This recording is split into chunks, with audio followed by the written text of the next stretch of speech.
Bloodstrike PC or Bloodstrike Mobile? Which version of Bloodstrike truly reigns supreme? Alright, enough drama. Let's talk about movement. On PC, moving around feels like dragging a fridge up a hill while juggling plates. And here's the kicker, if you want to move even slightly faster, you'll have to slam that shift key like your life depends on it, and keep slamming it the entire game. Seriously, your poor pinky finger will be crying by the end of a session. And after all that effort, your movement still feels sluggish compared to the mobile version. It's exhausting, both physically and mentally. Now, we PC players didn't just sit quietly and suffer. Oh no, we've begged the devs to fix this. And guess what they said? It would be unfair for mobile players. Unfair? Seriously? What kind of unfairness are we talking about here? It's already unfair for PC players. We're stuck with clunky, slow movement while mobile players get to zoom around with ease. They just drag a wheel on their screen, and boom, smooth, fast, and effortless movement all the time. And don't even get me started on the so-called balance. Because of this, even a noob mobile player can easily take down a top-ranked PC player. Imagine spending hours honing your skills on PC, only to get wrecked by someone who just downloaded the game yesterday. And then they go around saying, mobile players are better. No, they're not better, they just have a huge advantage handed to them on a silver platter. It's frustrating. We're not asking for superpowers here, we just want movement that doesn't make us feel like we're running a marathon while dragging an anchor. But for now, PC players will just have to keep struggling, shift key and all. Now, let's talk about aim assist. Mobile players, let's be real for a second. Calling it aim assist is a complete understatement. This isn't assist, it's aim assist. You could literally aim at a bird flying across the map, and the bullets would still find their way to the enemy, curve through walls, do a little dance, and smack the target right in the face like the enemy borrowed money from them and didn't pay back. It's absurd. Meanwhile, on PC, it's the complete opposite. You can be staring directly at the enemy's forehead, perfectly aligned, crosshairs steady as a rock, and the game still has the audacity to say, "Nah fam, you missed." Like, what's the point of having crosshairs at all? They feel more like suggestions than an actual aiming guide. And don't even get me started on how punishing it is when the bullets just decide they don't want to exist anymore after you fire them. And here's the kicker, mobile players already have one major advantage, better movement mechanics. They have that crazy movement buff where they can slide, jump, and strafe in ways that make them harder to hit than trying to swat a fly on caffeine. But no, that wasn't enough for the devs. They decided to completely ruin the day for PC players by not just adding aim assist for mobile players, but by turning it into something way more powerful. Let's be honest here, I'm not talking about aim assist anymore, this is aimbot territory. And look, before anyone jumps at me, I don't even mind the concept of aim assist. It makes sense. I get it, mobile players have it tough. Trying to aim on a tiny screen with clunky touch controls? Yeah, it's hard. Meanwhile, PC players have precise mouse control, which makes aiming so much easier. But this isn't just assist anymore. The level of help mobile players get from aim assist is overpowered to the point of absurdity. Let me give you an example. I saw a guy post a so-called clutch moment while playing Bloodstrike Mobile. He was shooting at an enemy, but guess what? His aim was nowhere near the hitbox. And when I say nowhere near, I don't mean slightly off. I mean his crosshair was miles away from the actual target, like he was aiming at the ground or somewhere in a completely different dimension. And somehow, magically, his bullet still connected and took down the enemy. It was like watching someone use a magic bullet hack.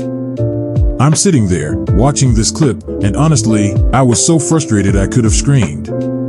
Meanwhile, on PC, even if you have your crosshair perfectly lined up on an enemy, sometimes the bullets just don't connect. You shoot, and the game says, "Not today."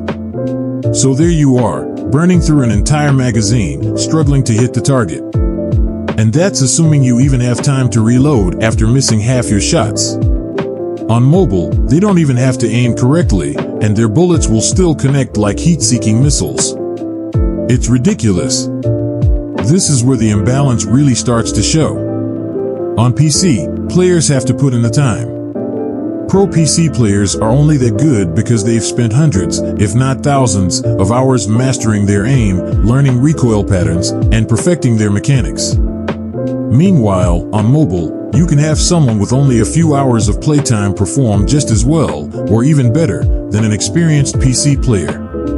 And no, it's not because of skill.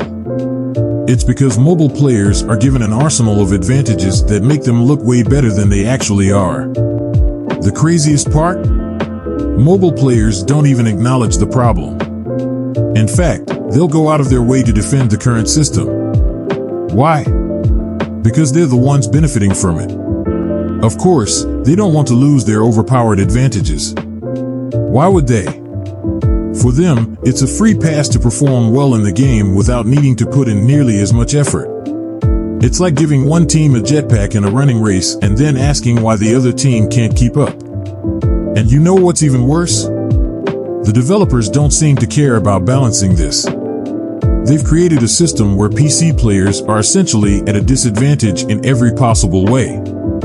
Sure, PC players can aim more precisely, but what good is that when the game doesn't reward accurate aim? On mobile, it's like the game rewards bad aim. I mean, come on, how does that even make sense? Let's talk about a thing everyone notices: graphics. On PC, Bloodstrike feels like it went through a glow-up of epic proportions. Imagine this: the game graduated from a fancy private school, spent its weekend sipping green juice made of organic kale, and is now flexing its flawless appearance on Instagram. The lighting? Oh, it's a chef's kiss. Every shadow and ray of sunlight feels like it's been handcrafted by the gods of game design. The textures? Unreal. You can literally see the tiniest details, like the scratches on metal barrels or the cracks in concrete walls. It's so detailed that sometimes you forget you're in a game and start appreciating it like you're touring a virtual art gallery. But then, there's mobile. Now, don't get me wrong, it's not bad, but let's just say it's like comparing a Michelin star restaurant to instant noodles. On mobile, the graphics take a simpler, more straightforward approach. The textures are smooth, the lighting is basic, and while it's functional, it's not going to make your jaw drop. It's more like, hey, I do my job, I look decent, and I won't burn your phone's battery to ashes. And honestly, that's not a bad trade-off. Nobody wants to play a game where the graphics turn their phone into a pocket-sized toaster, right? And let's be honest, do graphics really matter when you're deep in the heat of battle? When you're surrounded by enemies, dodging bullets, and frantically trying to reload, you're not exactly stopping to admire how pretty the grass looks or how shiny the walls are. But when you do have a moment to breathe, it's nice to see that PC gamers get to enjoy all the extra eye candy. Here's the next big one: file size. Bloodstrike on PC? Oh, it's massive. We're talking clear out half your hard drive, which is kind of massive. Downloading it feels like an event. You click the button, and your computer practically groans. Seriously? Do we really need this much game? It's the kind of size where you start questioning if you should have gone for that extra terabyte of storage. Now, the mobile version? It's much more considerate. It's still hefty enough to remind you it's a full-fledged game, but at least it doesn't act like a storage hog. You'll have room for all your memes, your TikToks, and yes, your collection of cat videos. It's like that polite houseguest who takes up just one corner of your couch instead of sprawling across the whole thing. But here's the kicker: despite the difference in size, both versions manage to deliver the same action-packed gameplay. The PC version packs in those Ultra HD textures, endless assets, and cinematic vibes, which explains its appetite for storage. The mobile version trims down on extras, like super detailed environments or high-res audio, but still keeps the experience smooth and fun. It's proof that good things really can come in smaller packages. FPS, or frames per second for my non-nerd friends. On mobile, your frame rate is like your device's mood. Got a good phone? Congrats, you'll get decent FPS. Got an older phone? Well, enjoy your PowerPoint slideshow. But on PC, it's like they hand you the keys to a Ferrari. 240 FPS, baby. That is, if your PC can handle it. If not, welcome to Stutter City. Controllers. Oh, this is spicy. PC players have the advantage of keyboards and mice. Precision aiming, hotkeys, the works. But let's be real, it's a workout for your fingers. On mobile, it's all about touch controls. Sure, it's simpler, but also, one sweaty thumb swipe and your character's aiming at the sky. It's a whole different skill set. So, there you have it. Bloodstrike PC versus mobile, a battle of pros, cons, and a little aimbot magic. Which one's better? That's for you to decide. Are you Team PC or Team Mobile? Let me know in the comments below, and hey, while you're at it, hit that like button. It's free, unlike my PC upgrades.